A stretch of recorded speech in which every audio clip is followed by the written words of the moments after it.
Chapter 29. Cabinet. When I got back to the bungalow, the first thing I did was check the egg again. I looked at the little wooden knob on the top. I remembered now. Before I'd been erased, I'd wound the little knob like a watch. When I tried again, it just spun round and round. No noises, no notes. I gave it a shake, and it rattled like something was loose inside. I opened it up and noticed that in the middle of the egg was a small, boxed area. That must be where the workings that played the music were. The man in the phone shop had said that they could make musical boxes really small. I closed the egg and went to the window and wait for Bex. My sister had a super brain. She'd definitely work out how I could get home. I was sure of it. I wasn't planning on telling her who I was or what had happened. I was just hoping she'd come up with something to explain what was going on. It wasn't long before I saw a high ponytail appear round the corner, and I went to the side door and waved at her to come that way. She looked fed up, but I guess it was probably because she'd had to stay behind at school again. Reg was in the kitchen boiling some water in a saucepan on the stove. There was a packet of pasta on the side and 2 bowls. "Ah, Maxwell, I'm just getting the dinner on. Who's your friend?" he said. "This is Bex. She's Bex." Bex glared at me. She really didn't look very happy at all. "Are you staying for dinner, Bex? It's pasta." She ignored him and turned to me. "We're going to look at this cabinet then, or what?" Luckily, Reg didn't seem to notice how rude she was being. "Can I show Bex some of the things in your cabinet, Reg? She's really interested in history." I heard Bex's huff, but I didn't look at her. Reg waved a hand at us. "Of course. There are some real precious treasures in there, Bex. Be careful, though. Put everything back exactly where you found it, won't you? Everything has a place." He turned away and fiddled with the packet of pasta, and Bex and I made our way to the lounge. "Ta-da!" I said, extending my hand towards the cabinet. "Look at it. Bet you can't wait to have a look through all that, can you?" Bex sniffed and folded her arms like she really wasn't bothered, but I saw her eyes quickly scanning the shelves. I opened the glass doors and Bex reached for the dark brown globe. "That looks really old," said Bex. "I wonder what the little holes mean," I said, watching her run her fingers across the dots over Africa. "I reckon the owner made punctures for all the places they visited," she said. I grinned at her. She'd solved a puzzle already. But Bex just frowned at me and shoved the globe into my chest. "Where's the piece of sail, then?" she said. She really wasn't in a good mood at all. I picked up the wooden egg and carefully opened it, revealing the items inside. "It's a musical box. The workings are in the bottom bit, I think, but it's broken."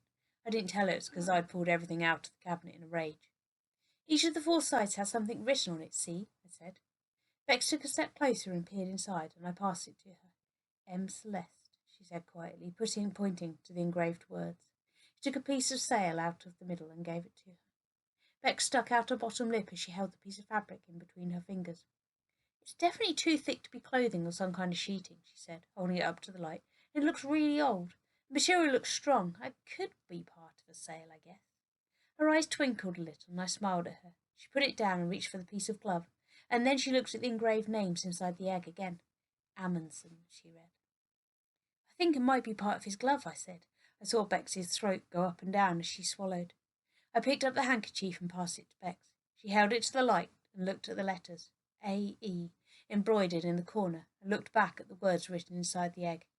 "Earhart," she said, tracing the engraving. I noticed her hands were trembling. "Did this," she said, her voice cracking a little, "did this really belong to Amelia Earhart?" She looked at me, but I shrugged. "Don't know," I said. "Who was she?" She was incredible," said Bex, clearing her throat. "Amelia Earhart was an American aviator and the first woman to fly solo across the Atlantic. A real adventurer. But in 1937 she tried to fly around the world and she disappeared over the Pacific Ocean." The room went silent. "What happened to her?" I whispered.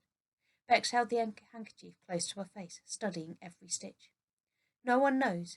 It's assumed she crashed into the sea, but they never found her or the plane." I could feel my skin prickle with goosebumps. She straightened the handkerchief and then carefully folded it up. "The final name in the egg is Louis de Prance." "Who was he?" I asked. Bex picked up the silver button.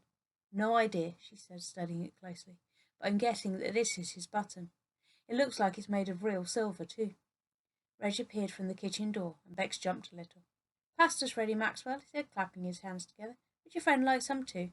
Bex shook her head. Reg went back to the kitchen again. I could hear him getting the cutlery out of the drawer. "I've got to go," she said, quickly shoving the egg towards me. "Don't you walk through the other stuff?" I said. "There's probably loads in there you'll know about." She looked at the cabinet and her nose curled upwards. Just a bunch of worthless junk, Maxwell, she said. Nothing of interest in here. I couldn't believe it. What? But you were really excited about it a minute ago. You were shaking when you looked at Amelia Earhart's handkerchief. I saw you. Bex scowled at me. No, I wasn't. Think about it, Maxwell. If these things were real, why would they be stuffed in a cabinet in an old bloke's bungalow, eh? It's just a pile of rubbish. My heart sank. I really thought that she'd explain something that would help me find my way back home. But these are all things you love and care about, I said. This is history. History ain't dead, remember? You always say that. You've even got it on a T-shirt. Bex looked at me with disgust in her eyes. I've never said that before in my life, she said. She put her school bag onto her shoulder, walked out of the kitchen without another word.